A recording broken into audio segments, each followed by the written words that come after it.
uomini del soccorso alpino giunti a Stresa per la tragedia della cabinovia precipitata, 13 morti, 2 bimbi gravissimi. Il racconto dei drammatici momenti, il cordoglio di Zaia, pronti a dare una mano. Grave incidente a San Giacomo di Veglia, moto con a bordo 2 diciassettenni si scontra con un'auto, feriti il ragazzo alla guida del bolide e la sua amica, quest'ultima lotta tra la vita e la morte all'ospedale. Vaccini agli studenti, dopo le parole della dirigente scolastica regionale, la roadmap dell'USL 2, operatività solo dopo i risultati degli over 40, quando si aprirà al resto della popolazione. Intanto gli ospedali della Marca sono ormai covid-free. Caso Lughignano, nessuna traccia di anticorpi nel sangue del carabiniere che aveva denunciato la mancata inoculazione del vaccino da parte di un'infermiera. Benazzi, per essere certi è necessario un altro test. Corriere di Preziosi derubato durante il trasporto di gioielli da una ditta a un'altra nel Trevigiano, un bottino da 170.000 euro, vittima una 71enne residente a Mussolente. Pedemontana, pochi giorni all'apertura del tratto Bassano e Montebelluna, a Vidore il timore del sindaco per il traffico locale, il vero collo di bottiglia da e per la sinistra Piave, dice sarà il malandato ponte sul Piave. Con la rubrica Un oggetto, una storia, stasera la scoperta di un dolce povero ma immancabile nella tradizione primaverile di un tempo, le frittelle con i fiori da caccia. Buonasera, buona domenica, ben ritrovati con l'edizione trevigiana dei nostri telegiornali, che in apertura però ci porta fuori dai confini della Marca e del Veneto per la tragedia che ha scioccato tutta Italia, quanto accaduto in Piemonte con la cabinovia precipitata, 13 al momento le vittime accertate, 2 bambini gravissimi. Sul posto, tra gli uomini del soccorso alpino, intervenuto in forze anche il padovano Walter Milan. Le sue parole, il racconto di questi drammatici, di queste drammatiche ore nel nostro servizio d'apertura.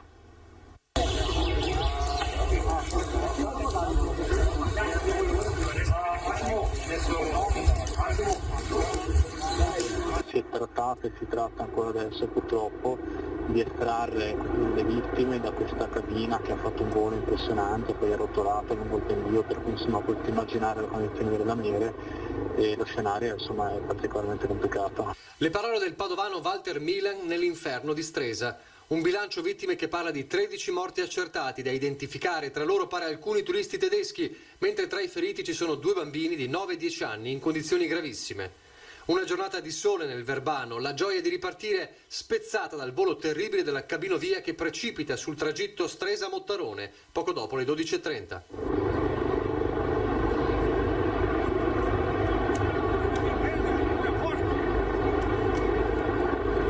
Soccorso alpino, SUEM, Vigili del Fuoco, Carabinieri, Guardia di Finanza, una risposta immediata, ma lo scenario era già tragico.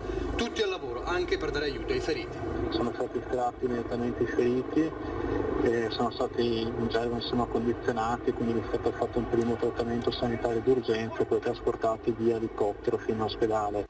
Difficile stabilire per ora con certezza la causa, anche se la prima ipotesi resta il cedimento di un cavo. Secondo alcuni testimoni la cabina sarebbe arretrata velocemente e poi all'altezza del pilone sarebbe scarrucolata sbalzando giù.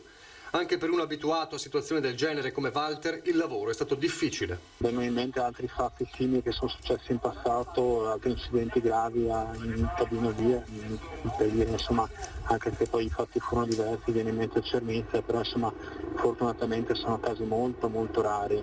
È chiaro che siamo davanti ad una sciagura delle proporzioni veramente importanti. In queste ore le parole di Luca Zaia. A nome di tutti i veneti esprimo la vicinanza e il cordoglio al popolo piemontese e al presidente Cirio. Un dolore immenso continua per le vittime e le famiglie che probabilmente stavano festeggiando con una bella gita alla riapertura. Rivolgo un abbraccio a tutte le famiglie delle vittime e garantisco, conclude, la pronta disponibilità del Veneto ad aiutare in qualunque modo ciò fosse necessario. E adesso dovremmo avere in collegamento telefonico Renzo Minella, che è il presidente dell'Associazione Nazionale Esercenti Funiviari del Veneto. Buonasera Minella. Buonasera.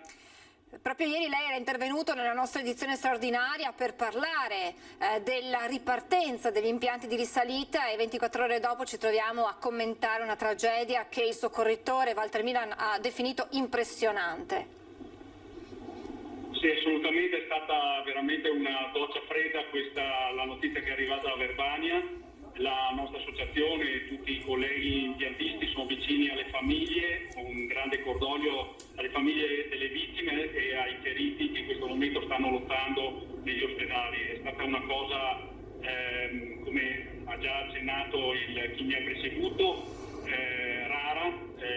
L'ultimo incidente risale al 98, causa quell'aereo della NATO che ha tracciato i fili della funivia del Cermis, e l'ultimo incidente causa errore umano sempre il Cermis nel 76. Quindi queste sono le casistiche che abbiamo tuttora. Le nostre società sono impegnate anno dopo anno nelle revisioni obbligatorie che dobbiamo sostenere per legge. Ricordo che noi rappresentiamo il settore del trasporto pubblico, quindi siamo legati alle regole e alle norme che il Ministero ci impone, e quindi c'è tantissima attenzione in questo. Purtroppo qua siamo in attesa adesso di capire cosa è accaduto, non ce lo sappiamo spiegare neanche noi, e solo dopo le varie indagini e le verifiche potremo valutare effettivamente l'accaduto. Temete che questa tragedia, questo disastro possa creare un contraccolpo a tutto il vostro sistema, a tutti gli impiantisti che appunto dopo un inverno di stop ora erano ripartiti con l'entusiasmo di un'estate davanti? Temete appunto un contraccolpo alla luce di quanto accaduto in Piemonte? Speriamo di no, diciamo che abbiamo altri sistemi di trasporto dove gli incidenti sono più frequenti e non cala sicuramente il numero dei frequentatori.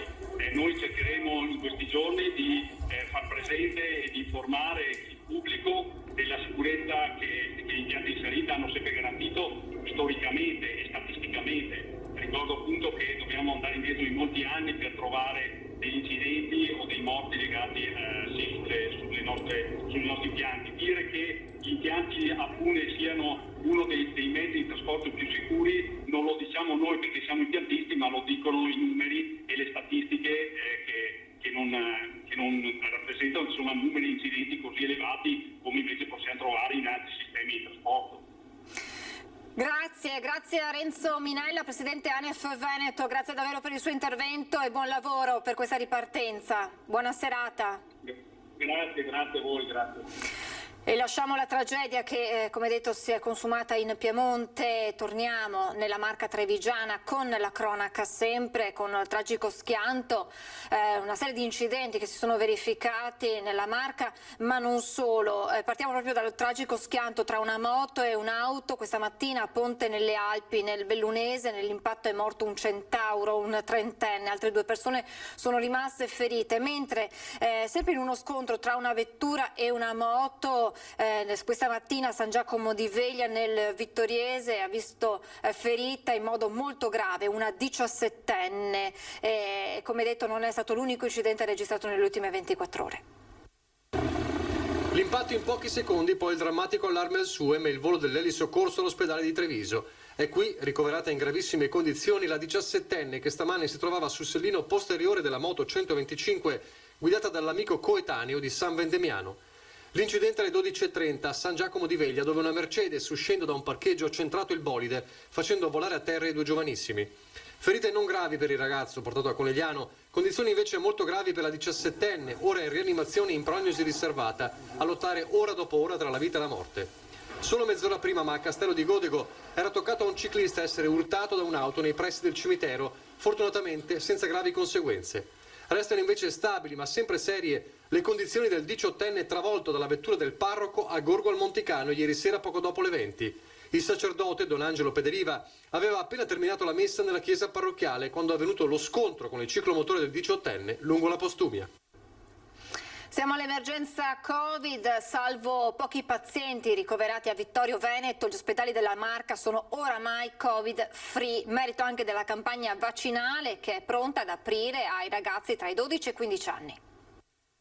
Ormai gli ospedali sono Covid free, abbiamo solo dei pazienti, abbiamo delle persone ricoverate nel Covid Hospital di Vittorio, nell'ospedale di comunità. Il resto, in tutti gli ospedali non abbiamo più nessun positivo. Una notizia che si aspettava da mesi. Gli ospedali della Marca si stanno svuotando da pazienti Covid, un segnale di come la situazione sia finalmente in miglioramento.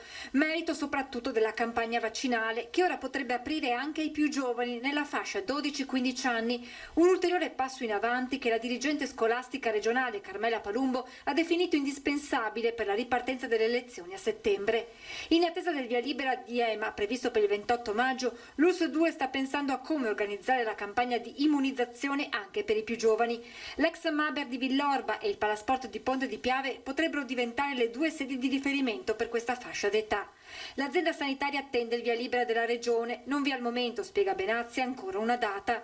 Il presidente Zaia nei giorni scorsi aveva spiegato come le prenotazioni per gli over 40 restano aperte fino al 16 giugno, aggiungendo anche che se dovessero rimanere molti posti disponibili, la regione potrebbe procedere con un libera tutti, ovvero con le vaccinazioni per la restante popolazione, dunque anche per gli adolescenti. Ci organizzeremo addirittura con un paio di punti tipo Ponte di Piave e Treviso, quindi per fare le vaccinazioni fino alle ore 24, in modo tale da riuscire a prendere sia chi lavora sia i giovani che magari dopo vanno a Jesolo, vanno in giro.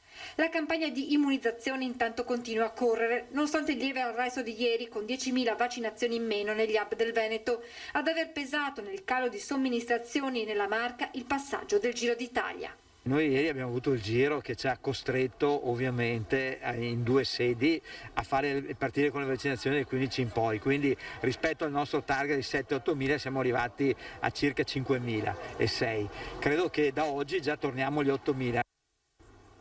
E a proposito di vaccini ai ragazzi tra i 12 e i 15 anni, la gran parte dei trevigiani si dice favorevole.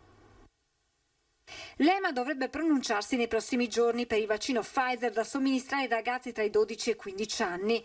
Moderna sembra anch'essa pronta a chiedere l'autorizzazione all'Unione Europea.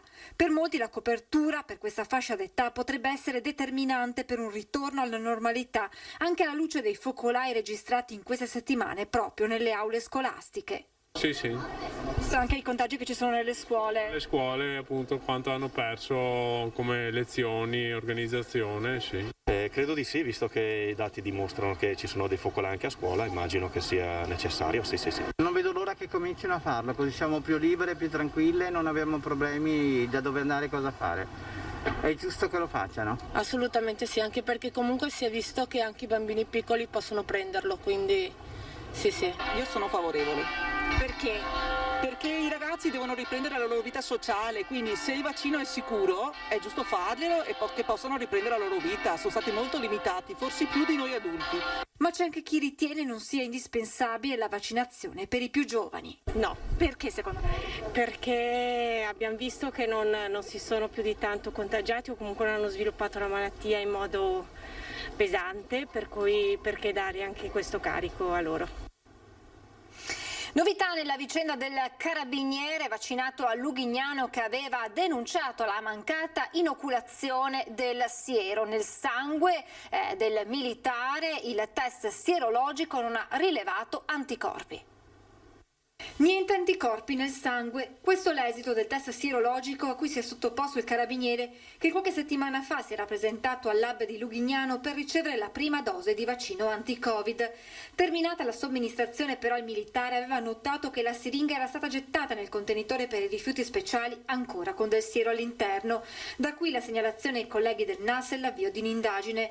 L'assenza della risposta anticorpale potrebbe significare che il vaccino non è stato inoculato, ma per averne la certezza potrebbe tornare utile un ulteriore accertamento. Per essere certissimi, dovremmo anche fare la vaccinazione, la prima dose, e poi ripetere gli anticorpi, perché purtroppo pochissimi sono nel mondo, ma ci sono anche i non responder, cioè coloro che con la prima dose non attivano o attivano pochissimo gli anticorpi, la risposta anticorpale. Per cui andrei anche a verificare se sono tutti d'accordo, dopo la prima dose, la possibilità di fare il prelievo del sangue per vedere il titolo anticorpale. L'infermiera, con una carriera trentennale alle spalle e una professionalità confermata anche dalle colleghe, provata da quanto accaduto, aveva sin da subito assicurato di non essere una Novax e di aver fatto anche quel giorno, come sempre, il proprio dovere. Io sono convintissimo di questo, conoscendo un po' il curriculum professionale della signora, cioè non è una Novax, non è una che non vuole vaccinarsi, si è vaccinata, ha fatto tutte le vaccinazioni personalmente, anche la sua famiglia. Credo che sia proprio un problema di stanchezza, però credo che non ci sia assolutamente nessun tipo di ragionamento, non voglio vaccinare per principio. Intanto l'infermiera è tornata al suo consueto incarico. L'infermiera chiaramente l'abbiamo non messa nei centri vaccinali, anche perché il suo lavoro è un lavoro di assistenza domiciliare.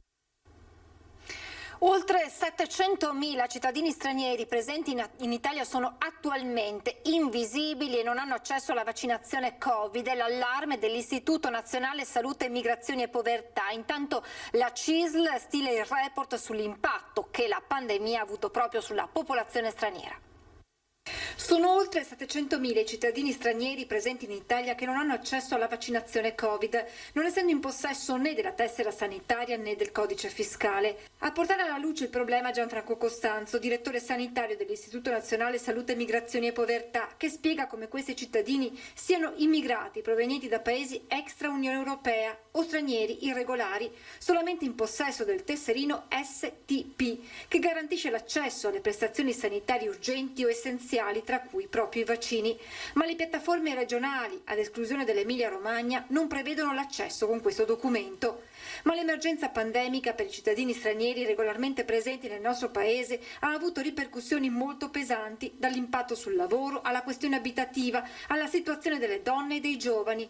CISL, ANOLF, Caritas, Migrantes, la S e Una Casa per l'Uomo hanno analizzato le conseguenze dell'emergenza Covid sulla popolazione straniera, che nella Marca rappresenta il 10% dei residenti. Sono i più piccoli ad aver pagato il prezzo più caro, trovandosi in casa con la chiusura delle scuole tra tante difficoltà. Senza la mancanza di un supporto spesso di genitori che comprendessero appieno la lingua italiana e la conoscessero, e quindi anche in difficoltà rispetto al sostegno nell'apprendimento. Ricordiamoci anche che hanno perso, oltre che l'aspetto scolastico, anche tutte quelle attività extrascolastiche che concorrevano al loro percorso di integrazione nel tessuto italiano. Sul fronte occupazionale il bilancio del 2020 è comunque positivo per i cittadini stranieri, con 1.380 posizioni di lavoro in più, ma in contrazione rispetto alle quasi 3.000 dell'anno precedente.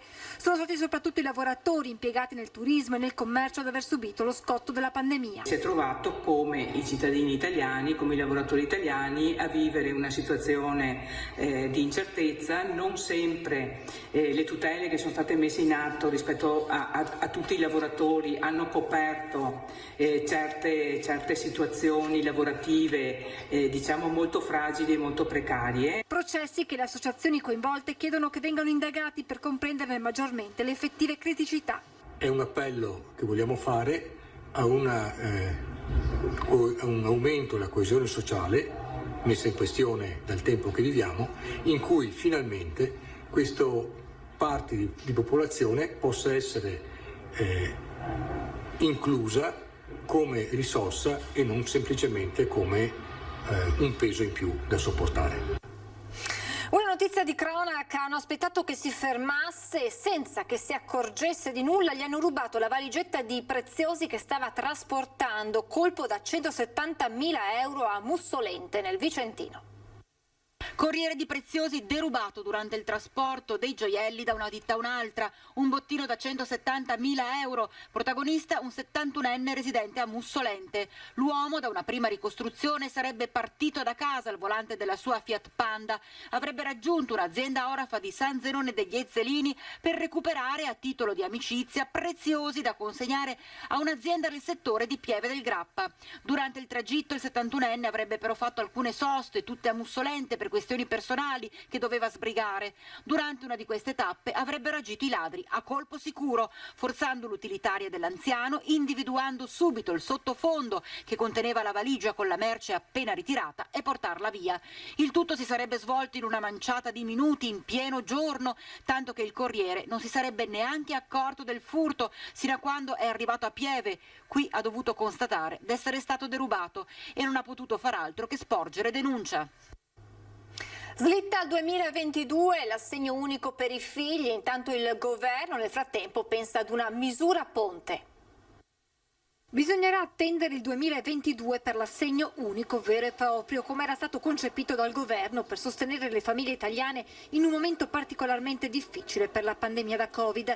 È stato il ministro Elena Bonetti ad illustrare la cosiddetta misura ponte, destinata a traghettare il provvedimento dai prossimi mesi fino al 2022. In attesa dei decreti attuativi, la CGIL fa chiarezza su quello che accadrà da luglio. Avremo in parallelo il mantenimento dei vecchi assegni familiari probabilmente e l'introduzione di un cosiddetto assegno ponte, ossia un aiuto ponte per i 6 mesi per arrivare fino al 31/12 del 2021 in modo tale con gennaio 22 partire e allinearci rispetto all'introduzione effettiva di questo assegno unico. Da luglio quindi la misura entrerà in vigore per i lavoratori autonomi e disoccupati che oggi non hanno accesso agli assegni familiari. Nel 2022 verrà estesa a tutti gli altri lavoratori. Ci sono con l'introduzione di questo assegno unico e universale delle categorie che prima non usufruivano degli assegni e che adesso invece ci possono rientrare, quindi si estende di fatto la platea dei possibili fruitori. Una cosa è certa in questa fase, essere in possesso dell'ISEE riferito al 2019, documento necessario per inoltrare la domanda per questi provvedimenti. Per chi ancora da gennaio ad adesso non ha predisposto l'ISEE, comunque di passare presso le nostre sedi, nel momento in cui speriamo ai primi di giugno verranno pubblicati o comunque entro giugno saranno pubblicati i decreti che ci danno chiarezza su come dobbiamo comportarci, su cosa possiamo fare, un piccolo adempimento è già stato prodotto. E adesso i chiaroscuri del decreto sostegni bis, secondo Confartigianato, preoccupata dalla contrazione delle garanzie dello Stato sui crediti alle aziende. Manca ancora la pubblicazione in Gazzetta Ufficiale per il decreto sostegni bis da 40 miliardi, approvato giovedì in Consiglio dei Ministri, ma già si analizzano i provvedimenti a favore di aziende e lavoratori. Confartigianato plaude ad alcune misure che raccolgono le richieste della categoria, come il conguaglio per l'anno precedente sui ristori a fondo perduto e in una seconda fase le perdite registrate dalle imprese nell'anno corrente e in quello precedente. Ma a preoccupare gli artigiani è la contrazione delle garanzie statali sui crediti alle aziende. Tutti quei prestiti che sono con la garanzia del medio credito dello Stato centrale, soprattutto quelli piccoli fino a 30.000, venga mantenuta la garanzia al 100% e al 90% per quelli più grandi.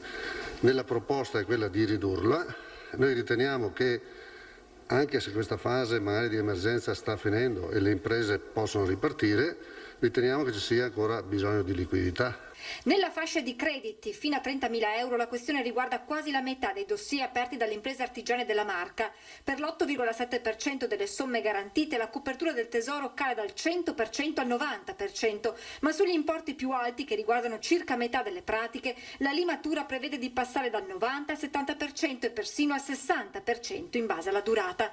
Confartigianato, che chiede sulla moratoria dei mutui in scadenza il 30 giugno una proroga al 31 dicembre 2021, sottolinea come la liquidità in questa fase di ripartenza sia fondamentale per le imprese, non solo per far fronte alle carenze di fatturato, ma anche per gli investimenti futuri. Le garanzie dello Stato ancora per quest'anno credo siano non solo necessarie, ma siano discriminanti poi alla fine del merito del credito.